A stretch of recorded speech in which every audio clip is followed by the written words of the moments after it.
Bonjour à toutes et à tous, et merci beaucoup à nos collègues venus de l'étranger pour leur brillante présentation et leur maîtrise parfaite de la langue française. Alors, vous connaissez l'adage, on prête souvent ces mots à Talleyrand. Quand je me regarde, je me désole, quand je me compare, je me console. Il n'est pas certain qu'il soit totalement adapté au regard des brillantes présentations de nos collègues, et nous allons tenter de voir si cette maxime est susceptible de s'appliquer en matière d'enseignement et de recherche en soins primaires. Je vous propose de commencer par la recherche, avec un travail mené par le docteur Florence Ajar et coordonné par le professeur Gladys Ibanez, qui a comparé sur plus de 40 ans, entre 1974 et 2017, le niveau de publication en soins primaires référencé dans Medline. Comme vous pouvez le constater sur cette diapositive, les pays d'Europe de l'Ouest étaient particulièrement en retard dans les années 80. Ils l'ont partiellement rattrapé, mais restent assez loin derrière les États-Unis et le Royaume-Uni. Par ailleurs, si la progression quantitative des publications des pays d'Europe de l'Ouest est intéressante, le niveau de publication en soins primaires rapporté au nombre d'habitants dans la zone géographique concernée restait en 2017 assez faible en Europe de l'Ouest. Alors certains pourraient argumenter que le nombre total de publications n'est pas nécessairement le meilleur indicateur, d'autant plus que les pays anglo-saxons sont souvent réputés pour leur dynamisme, que certains expliquent par la facilité à publier dans leur langue maternelle. Cette diapositive présente le pourcentage de publications en soins primaires par rapport à l'ensemble des publications scientifiques indexées sur Medline. Comme vous pouvez le voir, des pays comme le Royaume-Uni, le Canada ou l'Australie surpassent largement les autres. Toutefois, c'est principalement en Europe, notamment en Europe de l'Ouest et surtout dans le sud de l'Europe, que la progression entre 1974 et 2017 a été la plus marquante. Cependant, ces données, bien qu'elles nous offrent une vue d'ensemble intéressante, restent globales et elles nécessiteraient d'être actualisées car la dynamique de ces dernières années, notamment suite à la pandémie, a bousculé les lignes.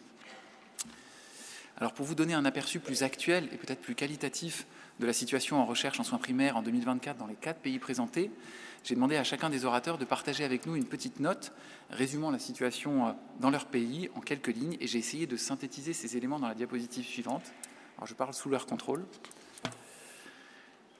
Alors on va commencer par la Belgique, et en Belgique, le KCE, qui est l'équivalent de la Haute Autorité de Santé française, aide beaucoup les soins primaires pour orienter les programmes de recherche vers les soins primaires, car il considère que c'est un axe de progression important.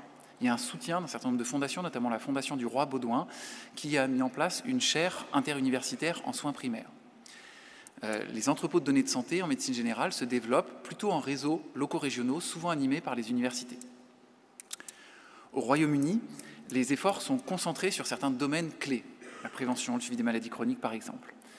Les Research Delivery Network, qui sont, alors non pas les anciens CPRD, c'est une petite coquille de ma part, mais les Clinical Research Network facilitent la participation aux études. Le National Institute for Health Research finance un certain nombre de projets appliqués, et notamment des thèses d'université, des PhD, pour des médecins généralistes s'engageant dans la filière universitaire.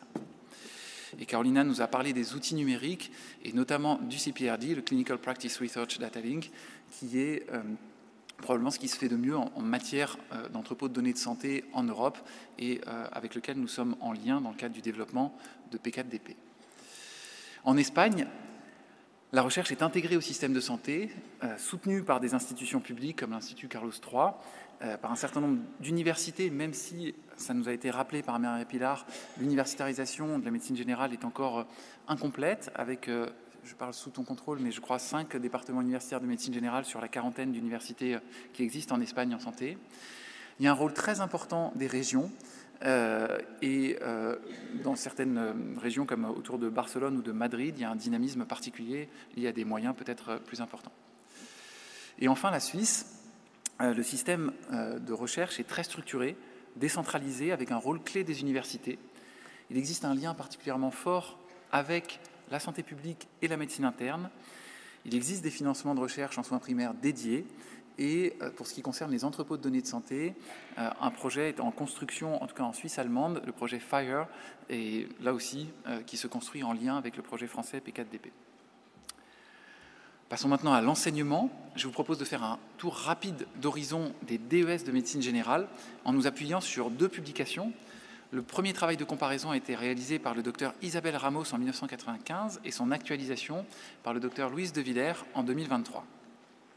Ce travail nous montre que dans quelques rares pays, il existe un DES de médecine générale particulièrement court, en 2 ans. La plupart d'entre eux ont alors recours à des examens écrits comme principale modalité d'évaluation.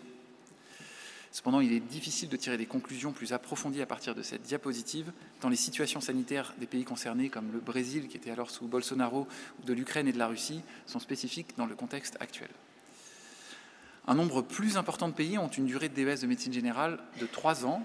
Parmi eux, nous retrouvons la Belgique, dont le modèle de supervision et d'évaluation n'est pas très éloigné du modèle français. Passons maintenant aux pays où le DES de médecine générale dure 4 ans, une durée qui inclut désormais la France depuis 2023, après l'Espagne qui l'avait déjà adoptée en 2005. Ils sont d'assez loin les plus nombreux. Alors ça ne saute pas aux yeux quand on regarde la diapositive, mais c'est uniquement parce qu'ils sont trop nombreux pour retenir sur une seule page. Voici donc la suite des pays partageant cette durée de formation. Vous remarquerez que le nombre de stages effectués en médecine générale peut varier énormément d'un pays à l'autre. Pour la diapositive suivante, rassurez-vous, il ne s'agit en aucun cas de vous préparer à une nouvelle réforme, mais juste d'élargir la focale et de vous dire que dans un certain nombre de pays, comme l'Angleterre ou la Suisse, il a été estimé que la durée nécessaire pour former correctement un médecin généraliste lors de son DES était de 5 ans. Sans tirer de conclusions trop hâtives, il est intéressant de noter que dans ces pays, la place des soins primaires et le rôle des médecins généralistes sont souvent plus affirmés. Enfin, pour les plus motivés d'entre vous, sachez qu'il est possible d'émigrer en Finlande et de bénéficier des 6 ans de formation proposés dans le DES de médecine générale.